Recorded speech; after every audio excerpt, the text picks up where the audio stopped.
C'est toi que nous sommes venus adorer et contempler. Ce matin encore, Seigneur,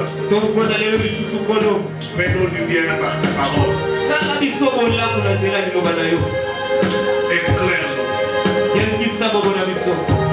Enseigne-nous. Corrige-nous. Réprimande-nous en tant que Père.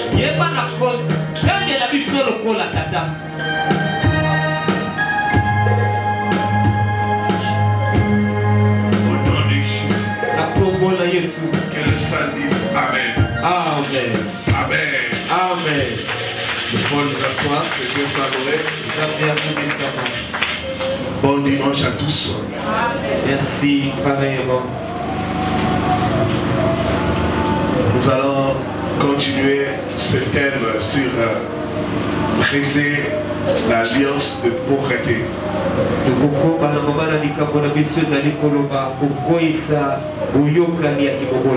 Comment briser l'alliance de pauvreté? Pourquoi et comment briser l'alliance de pauvreté?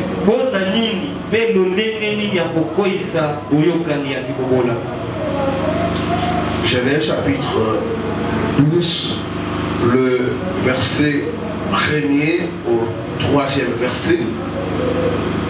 Et puis Jean chapitre 10, le verset 10. Mettons-nous debout pour la lecture de la parole.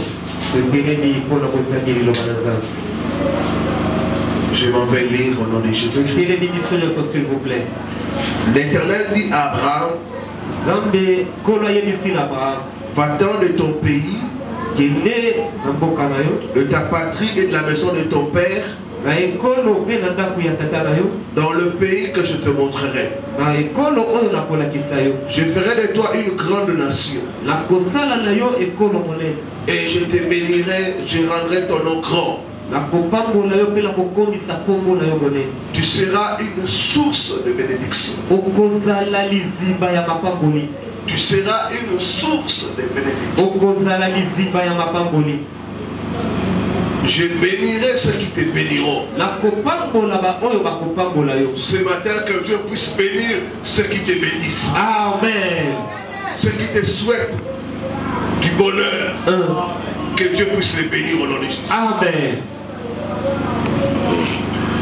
Je maudirai ceux qui te maudiront. Que ce matin, que Dieu puisse maudire tous tes ennemis. Amen. Ceux qui sont responsables de ta souffrance, qu'ils puissent être maudits au nom de Jésus. Amen. Et toutes les familles de la terre seront bénies en toi.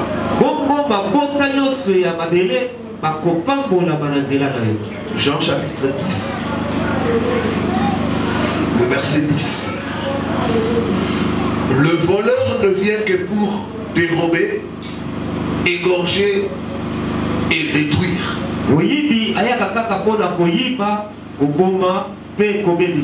Mais moi je suis venu afin que les brebis aient la vie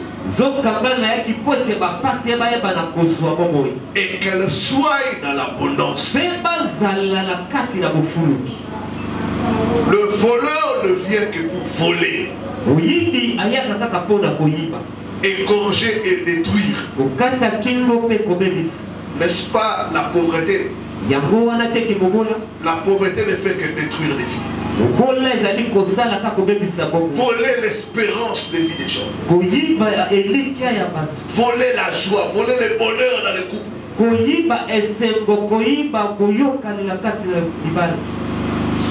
La pauvreté vient aussi tuer. Beaucoup de gens meurent parce qu'il n'y a pas de moyens pour prendre les soins médicaux. Il ne peut pas aller dans un hôpital spécialisé. Il ne peut pas recevoir des soins de qualité. Et par conséquent, il meurt comme ça. Que Dieu bénisse sa parole. Amen. Dis après moi, je refuse la pauvreté au nom de Jésus. Je refuse la pauvreté au nom de Jésus. La pauvreté n'est pas mon héritage. La pauvreté n'est pas mon héritage. Bien-aimé, La pauvreté ne vient pas de Dieu. Ce n'est pas le plan de Dieu pour ses enfants. Dieu n'a jamais prévu la pauvreté pour ses enfants.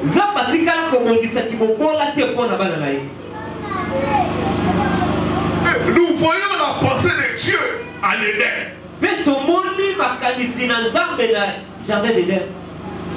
Il avait tout mis en place pour que l'homme ne puisse manquer de rien.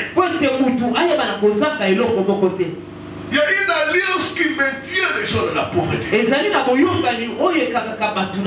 Et nous avons vu comment l'esprit de pauvreté est en train de détruire la vie des gens.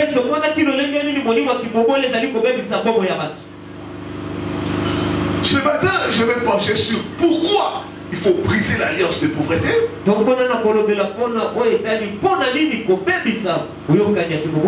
Et je parlerai de comment maintenant briser l'alliance de pauvreté.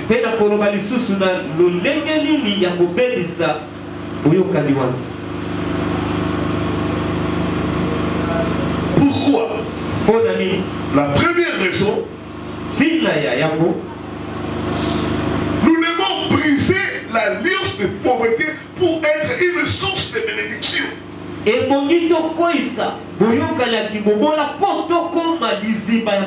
La raison pour laquelle Dieu nous bénit, c'est pour que nous puissions être des sources de bénédiction. Nous pouvons être utiles pour que nous puissions être utiles aux autres. Dieu a dit à Abraham, je ferai de toi une source de bénédiction. Au travers de toi, beaucoup de gens seront bénis. Si Abraham arrivait à manquer, il ne serait pas une source de bénédiction. Beaucoup d'enfants de Dieu ne sont pas des sources de bénédiction parce qu'ils vivent dans la pauvreté. Donc nous devons combattre et briser l'esprit de pauvreté pour que nous puissions être des sources de bénédiction. Une source, c'est quelque chose qui fait couler. Au travers de toi, que les bonnes choses puissent couler. Tu es appelé à être une source de bénédiction. Les gens doivent louer Dieu à cause de toi. Quand tu arrives à un endroit, tu apportes des solutions. Quand tu arrives à un endroit, tu apportes la réponse. La Bible dit l'argent répond à tout. Il y a certaines réponses que nous pouvons apporter avec l'argent. Donc si nous sommes pauvres, nous ne serons pas des sources de bénédiction.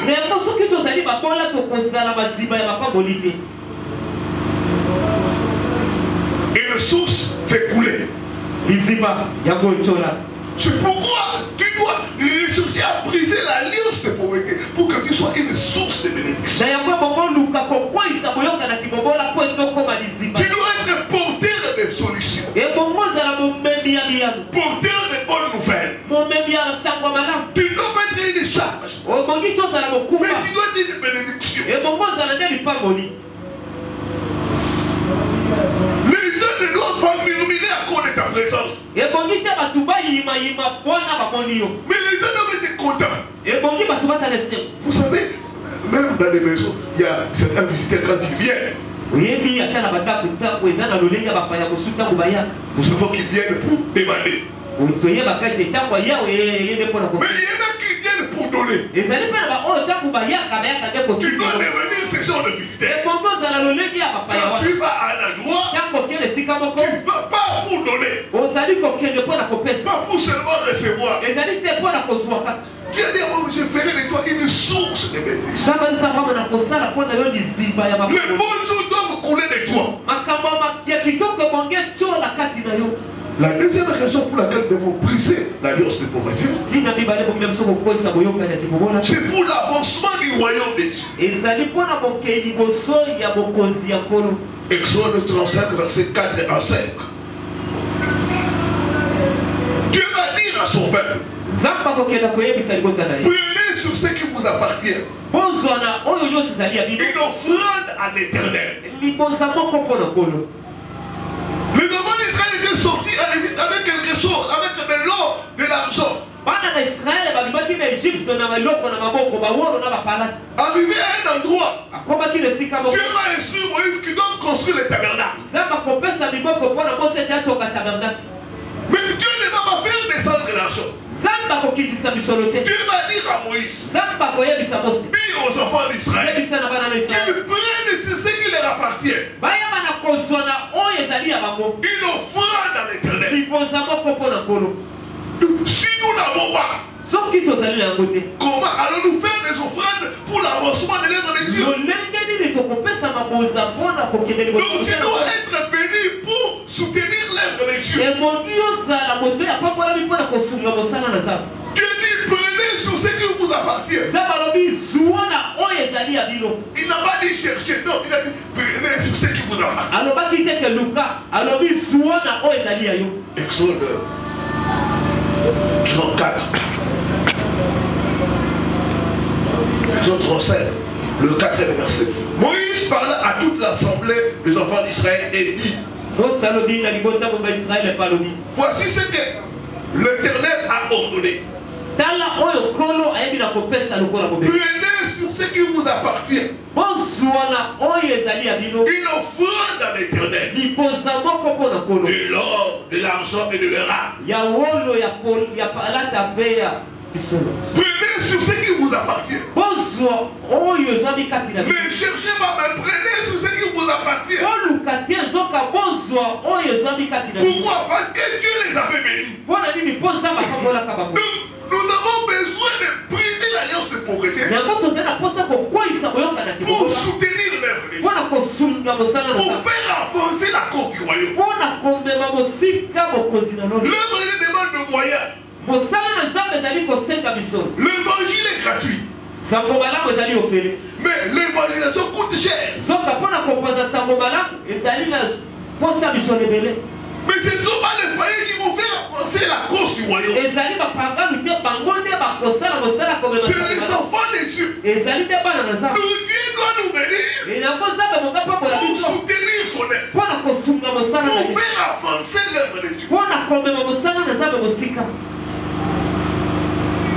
Quelqu'un peut se lever et dire, pasteur, moi j'achète pour l'église les instruments complets.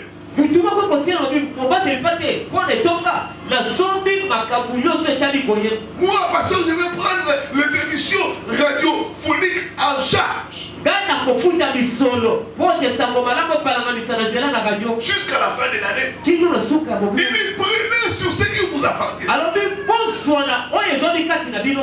Donc si nous ne sommes pas bénis, il nous serait difficile de faire avancer la cause du royaume. Donc Dieu nous bénit pour soutenir son œuvre. Il a dit chercher premièrement le royaume des cieux. Et le reste vous sera donné. Quand nous sommes bénis, nous ne pouvons pas croiser les bras. Alors que l'œuvre de Dieu a des besoins. Ce ne sont pas les païens qui vont pouvoir avoir besoin de l'œuvre. Mais c'est nous, peuple de Dieu. Donc Dieu nous bénit pour l'avancement de son œuvre. Chaque fois que Dieu vous donne quelque chose, sachez que c'est pour faire avancer son œuvre. Troisième chose, nous devons briser l'alliance de pauvreté pour soutenir les pauvres. Matthieu 27, verset 34 à 40. Les pauvres sont autour de nous. Il y a quelqu'un qui est dans le besoin. Jésus a dit, vous aurez toujours des pauvres avec vous. Et dans Deutéronome 15, verset 11, on dit, tu ne fermeras pas ta main à la personne qui est dans le besoin.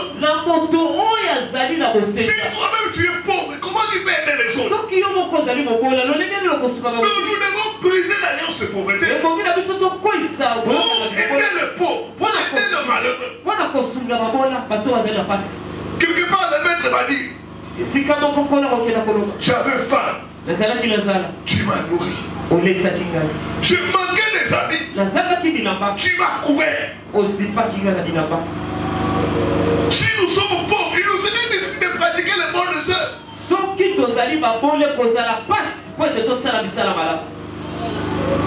Oh, si nous avons, il nous serait facile d'aimer le pauvre. Deutéronome 13, verset 11.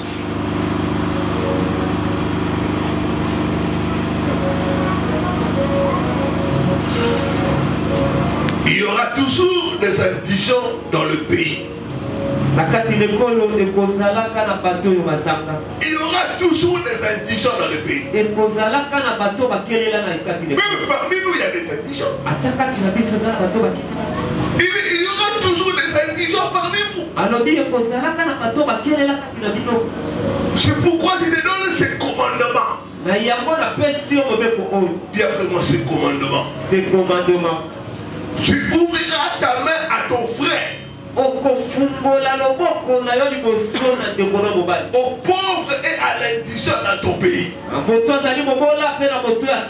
Tu ouvriras ta main aux pauvres et à l'indigent.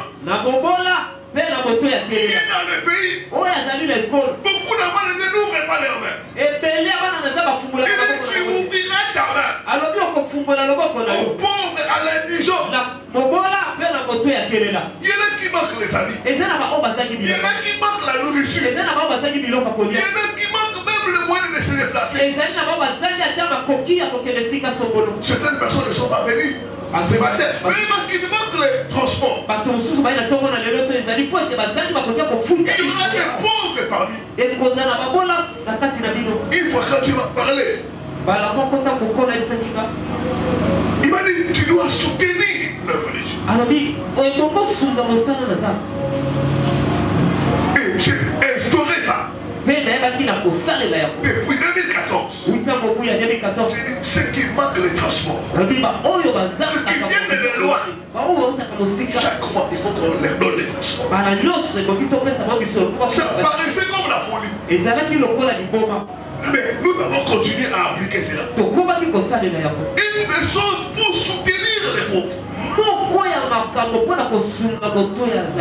Et chaque fois, je ne vous dirai pas ce que je fais en secret. Mais chaque fois, je suis toujours en train de faire des dons. À ceux qui manquent, à ceux qui ne peuvent pas me rendre. C'était les secrets des gens. Il dit, j'étais l'aide de la veuve. J'ai remplissé le cœur de la veuve de joie. Il y a des gens, quand vous les aidez, vous êtes en train de toucher le cœur des yeux. Le veuve, les orphelins.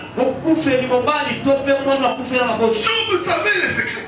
J'ai remplissé le cœur de la veuve de joie. J'étais le père des orphelins. Mais si nous ne sommes pas bénis, il nous serait difficile de soutenir les malheureux. Il dit, tu ouvriras ta main aux pauvres, à l'indigent dans ton pays. Comment briser l'alliance de pauvreté? Je vais parler de 6 choses. Première chose à faire pour briser l'alliance de pauvreté, tu dois faire alliance avec Dieu.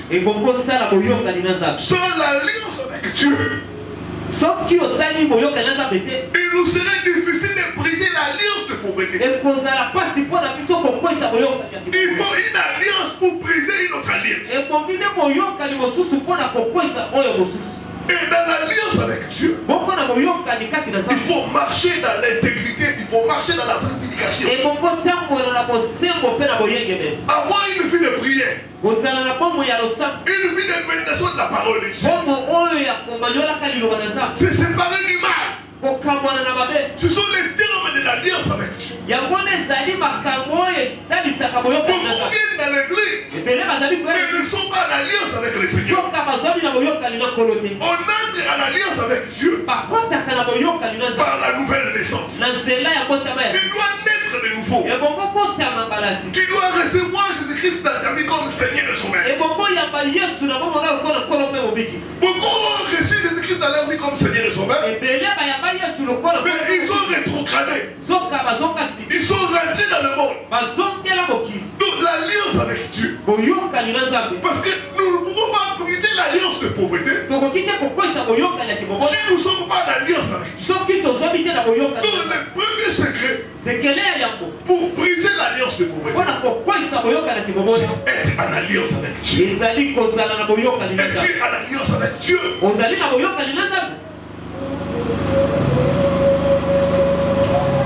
Deuxième chose, briser le malédiction financière. Beaucoup viennent de familles qui sont sous des malédictions financières. Beaucoup viennent de familles qui sont condamnées à la pauvreté.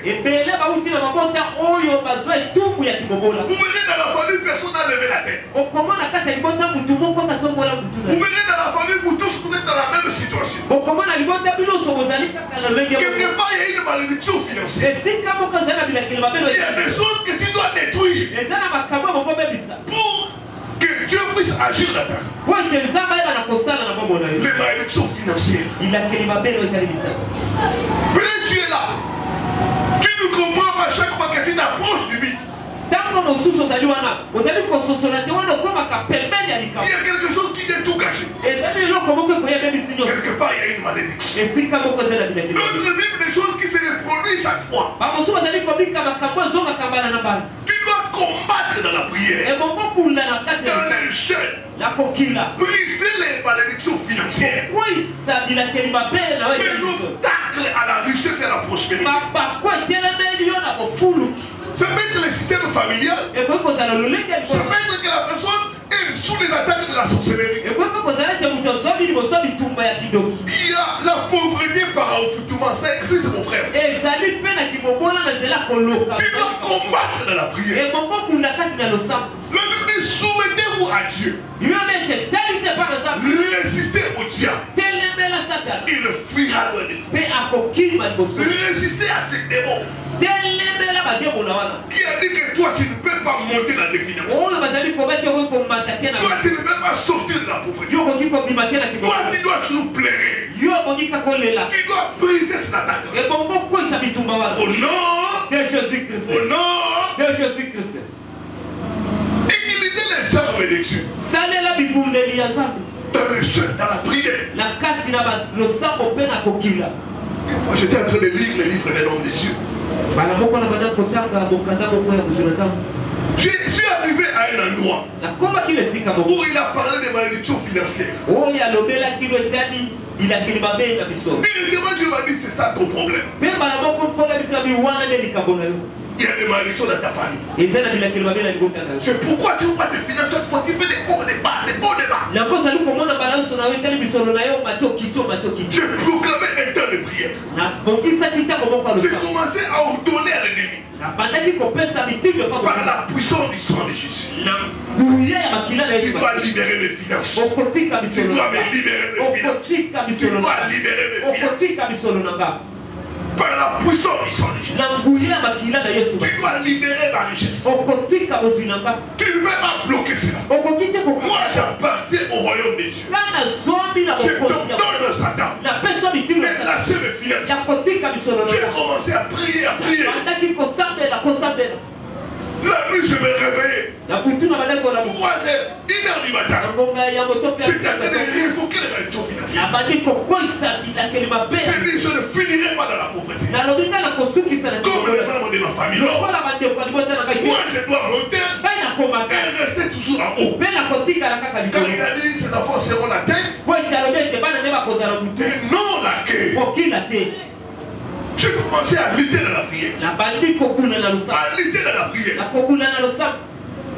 Après un certain temps, c'était 2 semaines de prière. J'ai gêné, j'ai prié. Après ces 2 semaines, j'ai vu les portes s'ouvrir. J'ai eu un travail. On m'a appelé. Et on me donne le contrat du travail. Je regarde. Plus de $1000. Le salaire. J'étais étonné.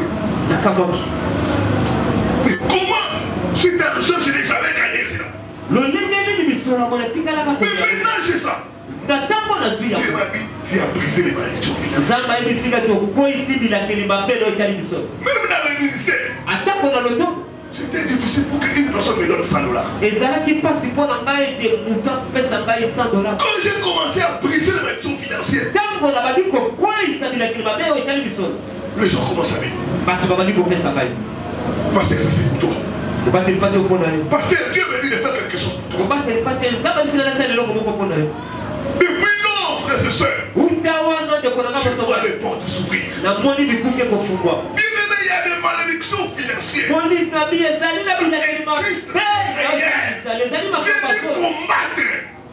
J'ai dû combattre dans la prière. J'ai renversé, j'ai brisé. J'ai détruit, j'ai ruiné. Il dit, je t'établis pour ruiner, pour détruire, pour déraciner. Il y a des fois nous devons déraciner. Nous devons donner au diable de relâcher nos finances. Il y en a qui sont limités à un certain niveau. Tu dois briser ces limites. Moi je dois aller. Je dois entrer. J'ai demandé à Dieu. Quand j'étais en train de préparer ce sermon, Seigneur, fais-moi entrer dans la dimension de $10 000. Je me suis limité dans les 1000, dans les 5 000. Seigneur, fais-moi entrer dans la dimension de $10 000. Il y a des étapes dans la vie. Si tu ne combats pas, tu seras cloisonné à un certain niveau. Tu dois briser ces malédictions. Tu n'as que des miettes. Dis après moi, ce n'est pas normal. Ce n'est pas normal. Je sors de toute malédiction financière. Je sors de cela. Au nom de Jésus. Je brise les limites financières. Au nom de Jésus-Christ. Utilisez les armes que Dieu nous a données. Luttez dans la prière. Ordonnez à l'ennemi de relâcher tes finances. Il doit lâcher tes finances. Il doit lâcher tes finances. Au nom de Jésus-Christ. Troisième chose.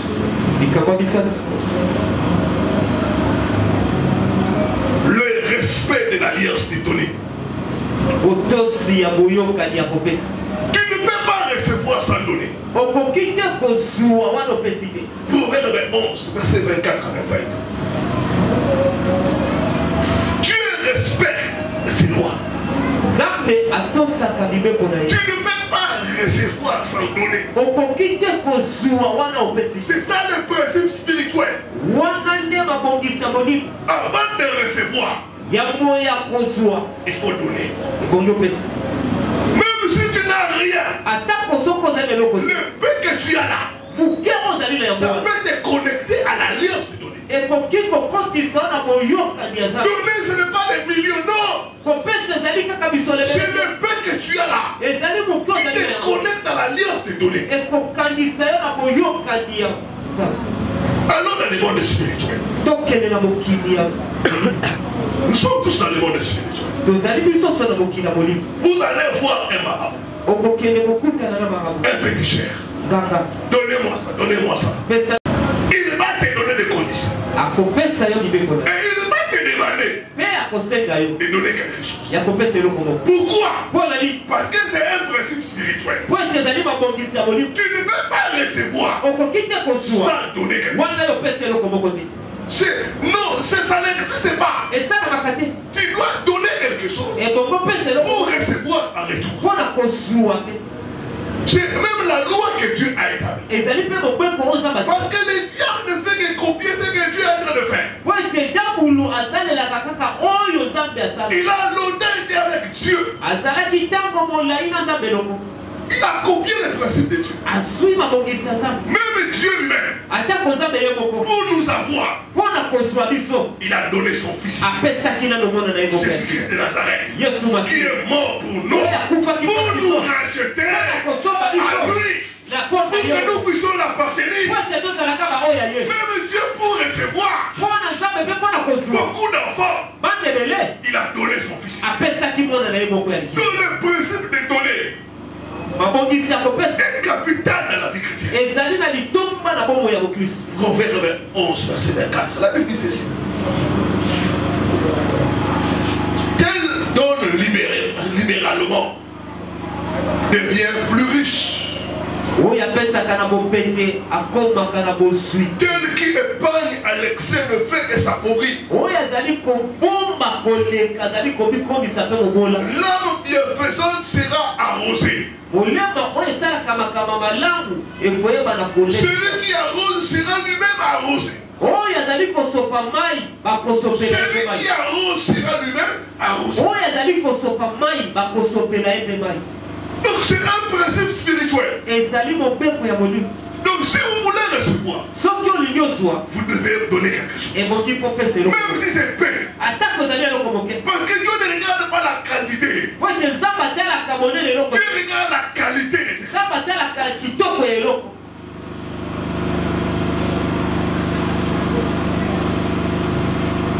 Il voyait une maman qui est venue me voir.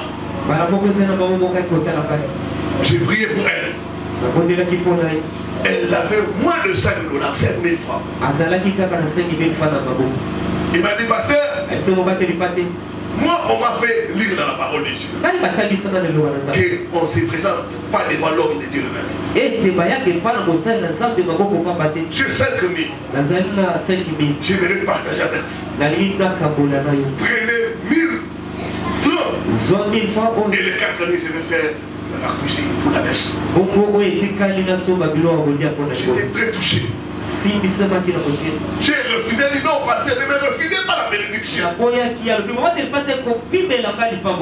J'ai prononcé des paroles de bénédiction. Et elle a vu la bénédiction. Dieu ne respecte pas la taille d'une personne. Dieu respecte le principe qu'il a établi. Et dans les données, première offrande que nous devons donner, c'est les dîmes. Beaucoup d'enfants ne savent pas le principe des dîmes. Les dîmes, c'est 1/10 de tout revenu que tu as. Le dîme, c'est quand tu as quelque chose. Tu dois enlever 10% pour Dieu. C'est une offrande obligatoire dans l'alliance. Tu peux travailler ou ne pas travailler. Mais chaque fois que tu as quelque chose, tu dois enlever les 10%. Si tu as $10, les 10% c'est $1.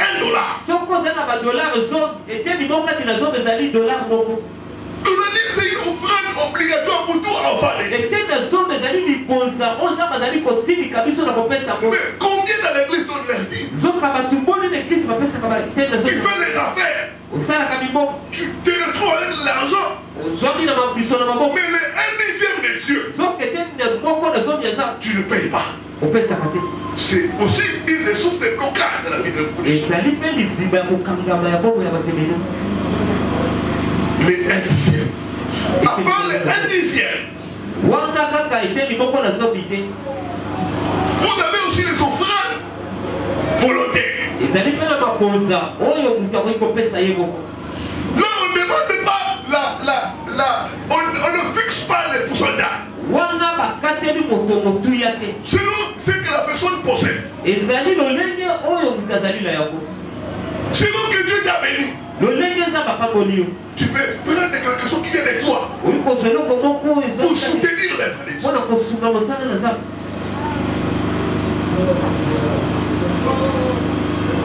Et dans les offrandes, nous avons aussi les offrandes du projet. J'appelle ça l'investissement du royaume. Tu peux investir dans le royaume de Dieu en achetant les instruments, en payant la radio, la télévision, pour que le message soit connu, pour que beaucoup de gens puissent être sauvés.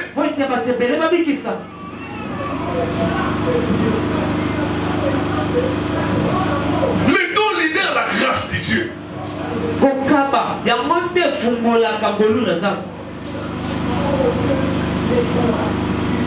Donc les donner est important pour briser l'alliance des prophètes.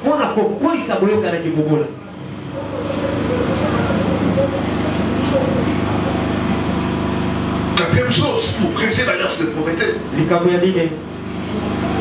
c'est le travail. Dieu ne bénit pas les paresseux. Proverbe 10, verset 4.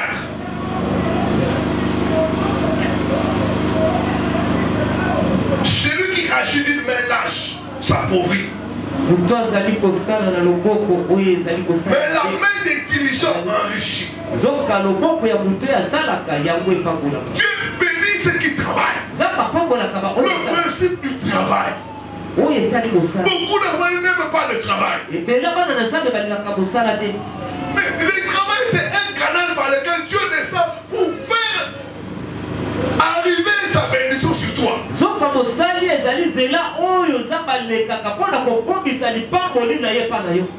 Il a dit, je bénirai l'ouvrage de tes mains. Si tes mains ne font rien, comment Dieu peut te bénir? Comment Dieu peut sortir de l'alliance des prophètes?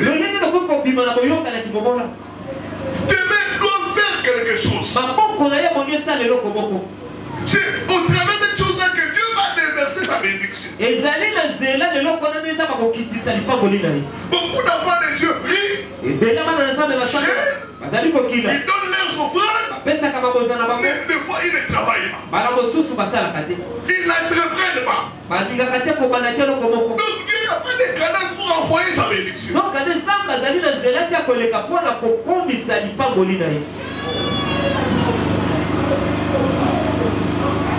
Imaginez un peu Dieu fait te bénir. Comment je vais faire pour passer la bénédiction? S'il fait descendre l'argent,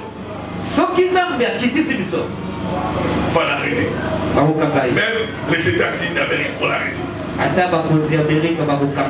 Tu es le fossoyeur des faux dollars.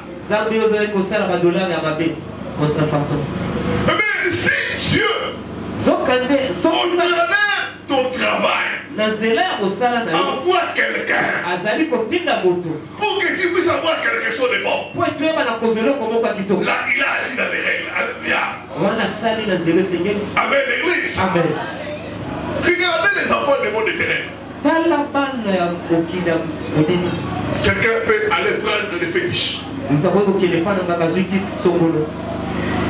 On lui dit d'abord, tu dois faire quelque chose pour que les fétiches marchent. Soit tu ouvres une terrasse, soit tu dois faire quelque chose, soit tu fais le malheur. Mais c'est dans ton travail maintenant que cette chose-là va se manifester. Et même aussi Dieu nous bénit au travers de ce que nous sommes en train de faire. Au travers ton travail, Dieu va envoyer la bénédiction. Dieu va envoyer les millions. Dieu va ouvrir les portes. Mais si tu es là, tu ne fais rien. Tu bloques l'action de Dieu. Tu dois être prêt, tu dois commencer quelque part.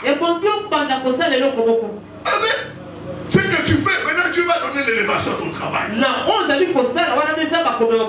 Dieu va faire descendre sa bénédiction sur ton travail. Quelque chose de petit, mais ça va devenir grand.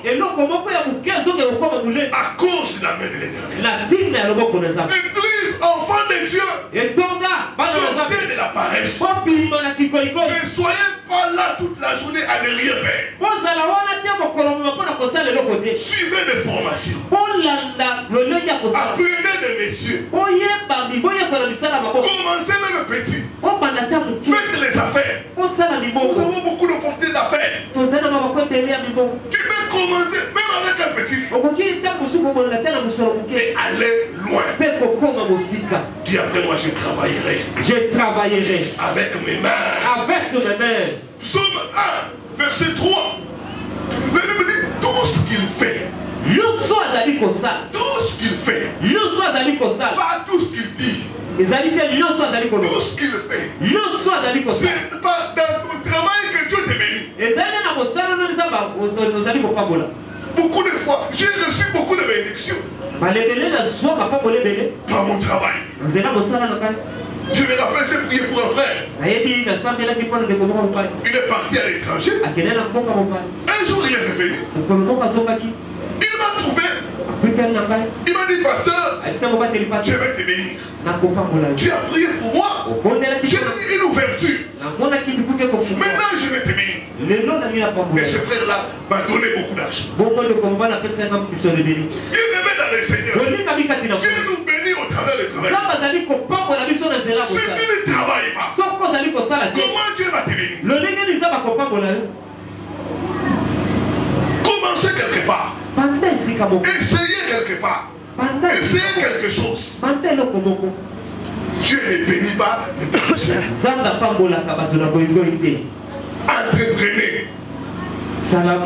Dans l'église, si les gens ne travaillent pas, les gens seront pauvres.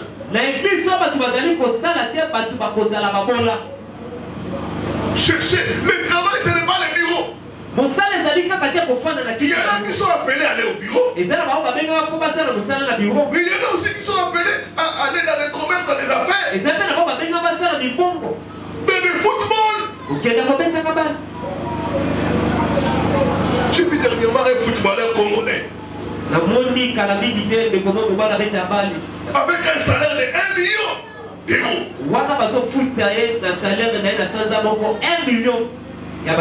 L'année. C'est le travail. Le talent que Dieu dit à toi, tu peux exploiter cela. D'autres, vous avez des talents. Perfectionnez cela. Et mettez cela au service des autres. C'est comme ça que tu crées l'espace pour que Dieu te bénisse. Vous savez une chose que j'ai lu dans la parole de Dieu. J'ai remarqué à l'Éden que Dieu avait placé plusieurs courants d'eau. Je me suis demandé pourquoi. Dieu m'a dit ceci.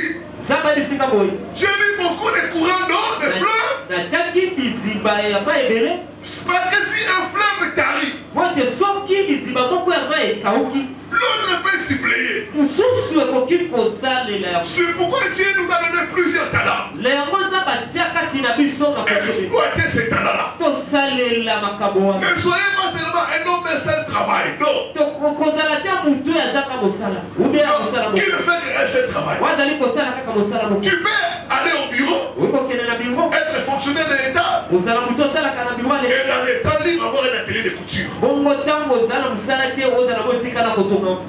Tu peux être ceci, et dans tes temps libres, tu as quelque chose à côté. Parce que si une source t'arrive, l'autre peut suppléer cela. Dieu beaucoup apprécié un homme de Dieu. Il n'est pas seulement pasteur, il est chanteur. Il fait des albums. Et il écrit aussi aussi des livres. Donc s'il n'a pas l'argent dans la prédication, il aura l'argent dans les CD qu'il vend. S'il n'a pas l'argent dans les CD qu'il vend, il aura l'argent dans les livres qu'il a écrits.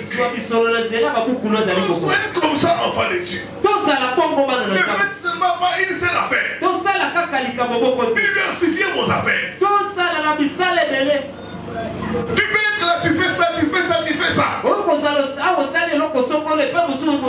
Dieu nous a doté de plusieurs capacités. Exploitez vos capacités au maximum. Le nombre de Dieu qui est aux États-Unis, actuellement il est venu. Pas à cause de la prédication. Dieu lui a donné la créativité. Il a commencé à faire des films chrétiens. Et à travers les films eux-mêmes, il a gagné beaucoup d'argent. Et il est devenu millionnaire à travers les films. Pourquoi? Il a exploité un des talents qui était à lui. Église, sachant exploiter les talents que Dieu a donné. Il t'a donné beaucoup de capacités. Il faut exploiter cela au maximum. Au maximum. Mais quelqu'un m'a dit une fois, ça m'a révolté. Il m'a dit, tu ne peux pas devenir riche en devenant en état employé. Tu dis travaille chez quelqu'un d'autre, que ce soit l'État ou partout où tu veux travailler. Tu ne seras jamais riche. Les gens qui sont riches travaillent pour leur propre compte. Tu peux commencer à travailler chez les autres, mais tu peux créer ta propre société. J'ai pris Dieu dans cette église. Il y a des hommes et des femmes qui vont créer des sociétés. Des hommes et des femmes qui seront leurs propres patrons.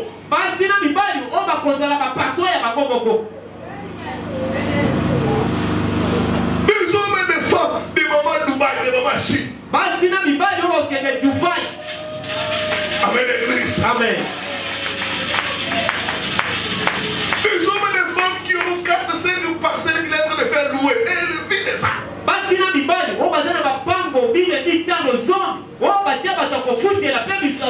y aura beaucoup d'activités. Un des pasteurs qui m'inspire beaucoup. Et un jour il était en train de parler. Ça m'a donné le courage. Il m'a dit, moi, même si l'église ne donne pas les offrandes, je vais continuer à vivre. Il dit, je vends les voitures. J'ai des locataires. Il dit, j'ai beaucoup d'activités comme ça. Et ça fait entrer des revenus. Amen, l'église. Amen. Donc ne soyez pas seulement dans un seul travail. Non. Tu peux travailler sur plusieurs projets. Travailler dur. Aimer le travail. Perfectionner. Suivez les formations. Améliorez votre travail. Dieu nous bénit au travers de l'activité. Ce matin, je vais prier pour les gens. Pour que les gens commencent les activités. Tu vas réussir au nom de Jésus. Tu vas réussir au nom de Jésus. Tu monteras. Tu monteras.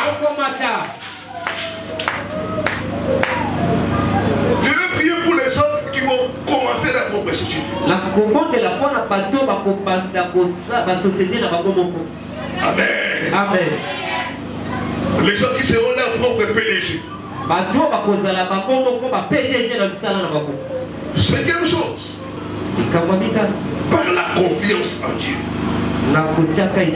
Vous devez dépendre totalement de Dieu. Dieu.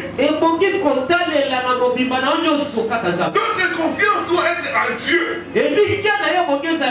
Pas dans nos activités, pas dans nos offrandes.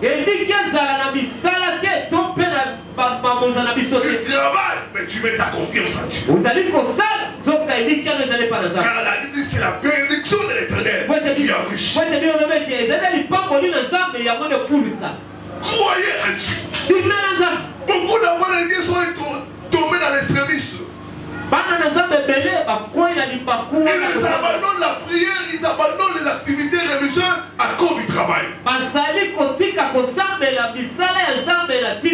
Tu dois équilibrer. Dieu doit devenir ta source. Tu dois mettre ta confiance dans le Seigneur. Maudit soit celui qui se confie dans l'homme. L'homme peut faillir. Le système va me tomber en faillite. Une des mamans qui s'encadre. Elle a sa parcelle, le locataire paye plus de $900.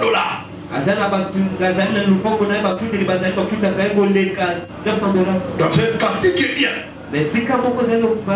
Un jour, elle s'attendait à recevoir l'argent. Le locataire lui dit, chez moi ici, je ne vais pas payer. Je suis dans les difficultés. Maman, tu peux enlever dans la garantie. Elle avait déjà consommé la garantie. Elle avait beaucoup de choses à faire. Tout était planifié. C'était comme un choc.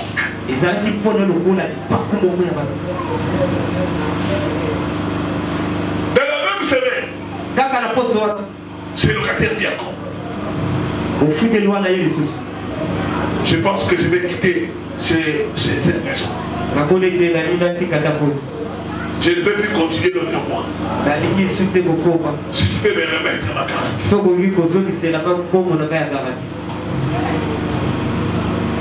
Je vous disais, maman fait la danse.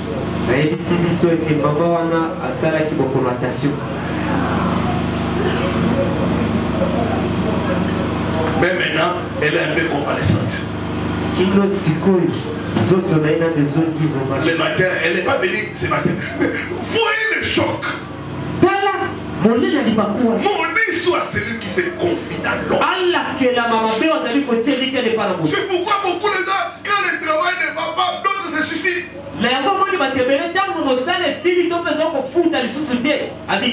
D'autres tombent dans la dépression. On m'a raconté l'histoire d'un homme qui est allé à la banque, la BCDC. Il est allé, on a bloqué tous ses comptes. Il avait des problèmes à régler. On a dit, on a retenu ça parce que tu as eu des dettes que tu n'avais pas payées. Et l'homme regarde comme ça. Il n'y a pas d'issue de secours. Il va jusqu'au dernier niveau. Il se jette. Maudit soit celui qui se confie dans l'homme. Tu dois dépendre des cieux. Et un homme qui place en l'éternel sa confiance. Ne mettez pas votre confiance dans votre compte bancaire. On peut bloquer cela. On peut saisir vos biens. On m'a raconté l'histoire d'une personne là. Les gens qui étaient dans le gouvernement, qui sont dans le gouvernement là. On les a frappés des sanctions. Si vous avez des comptes en dollars, partout ton compte est en dollars, on bloque ça. Tu peux mourir. On dit, toi tu ne peux pas utiliser les dollars. C'est notre monnaie. Maudit soit celui qui se confie à l'homme. Mettez votre confiance en Dieu. Soyez dans la présence de Dieu. Tu peux être là, tu vas, tu t'organises, tu dois être dans la présence de Dieu. À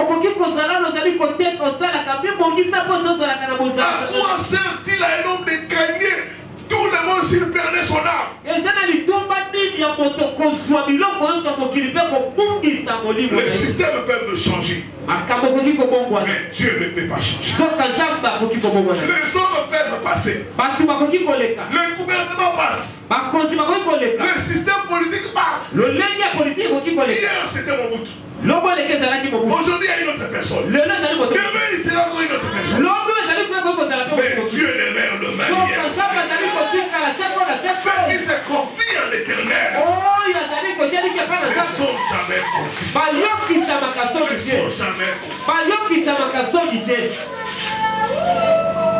Sixième clé. Marcher dans l'intégrité. Proverbe 14, verset 34, la Bible, la justice et l'habitation. Évitez les mensonges, le vol, l'escroquerie, la malhonnêteté. Soyez honnêtes.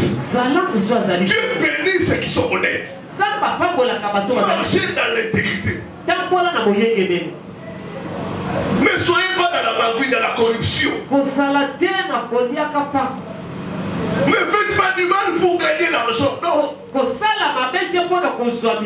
vous prostituez pas pour avoir l'argent.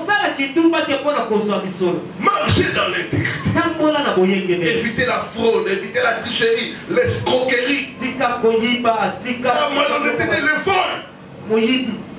J'ai arrêté de prêcher sur le vol. Il y a une femme qui est venue. Pasteur. Bon, moi j'ai travaillé quelque part. En tout cas, je l'ai servi. J'étais avec les Libanais là parce qu'il y avait beaucoup d'argent. Ils nous payent mal. L'argent. Personne ne me contrôle. Parce que des fois, je prends des gros billets de dollars, je cache. Dans mon sous-vêtement, je sors avec ça. Mais quand tu as parlé là de vol, la Bible dit la malédiction de l'Éternel est dans la maison du voleur. Si tu es voleur, sache que la malédiction de l'Éternel est dans ta maison. Ça va te fuir après te détruire. Tu pars aujourd'hui, même demain. Ça va suivre tes enfants. Il faut enlever cette malédiction en se répandant. Et elle a compris. Elle s'est répandue. Et une autre maman encore, elle travaille quelque part. Elle faisait chaque fois des fausses factures. Les choses coûtent 1000 francs. Elle va faire la facture de 10 000 francs. Quand elle a suivi les enseignements, elle a compris que ce que je fais là, c'est bon. Pasteur, c'est fort, c'est fait cela. La malédiction de l'Éternel est dans la maison du voleur. La malédiction est dans la maison du voleur. Si tu as volé des bijoux, sache, il faut te répartir. Si tu as des choses volées à ta possession, il faut te répartir et restituer cela. Septième chose, enfin, par nos paroles, sachez faire des bonnes déclarations. La Bible dit la vie et la mort sont au pouvoir de la langue. La langue est un outil de destruction. Quand vous utilisez ça mal. Ésaïe 3, verset 10. La Bible dit ceci. Dites que le juste prospérera. Dites que le juste prospérera. Car il jouira du fruit de ce seul. Dites que le juste prospérera. prospérera. Mes paroles sont des semences. Sache parler